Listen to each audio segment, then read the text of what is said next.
ایک عورت آئی، اپنے بچے کو اٹھایا اور سینے سے لگا کر دودھ پلانے لگی۔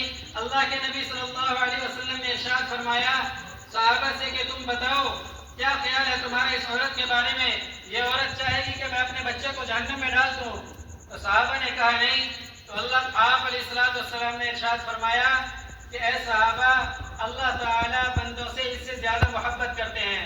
میرے بھائیو، دوستو، بزرگوں، یہ رمضان المبارک کا مہینہ، رحمتوں کا مہینہ، اللہ تعالیٰ کی طرف سے انعامات کی بارش ہو رہی ہے اور اسی طرح اللہ تعالیٰ کی طرف سے بخشش کا بہانہ ہے۔ حضرت مفتی صاحب نے یہ لکھا ہے کہ اللہ تعالیٰ بخشش کے بہانے ڈھونڈتے ہیں۔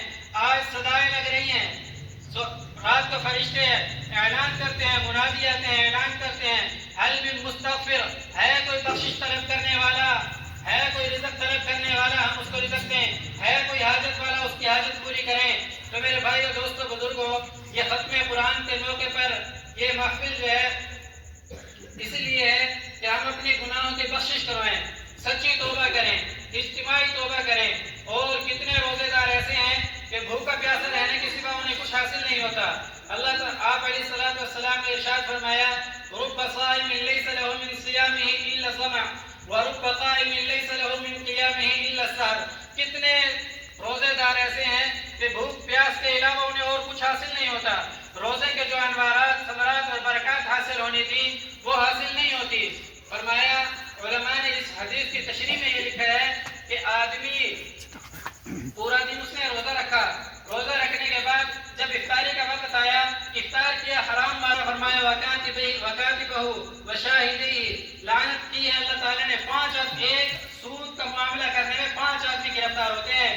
ایک آدمی جو سود دینے والا، سود لینے والا، اسی طرح سود کا معاملہ لکھنے والا، اور 2 گواہ جو ہوتے ہیں، یہ سب کے سب برابر کے شریک ہوں گے۔ اور ہمارے معاشرے کے اندر یہ ایسی لعنت پھیل چکی ہے کہ ایسی بدبختی ہے کہ بجائے اس کے کہ سود کو حرام قرار دیتے یا ناجائز سمجھتے، بلکہ دلائل پیش کرتے ہیں کہ سود تو حلال ہے۔ تو اس کی وجہ سے فرماتے ہیں کہ 40 گھرانوں تک اس کی نحوست پھیلتی ہے، سود کی وجہ سے 40 گھرانوں تک۔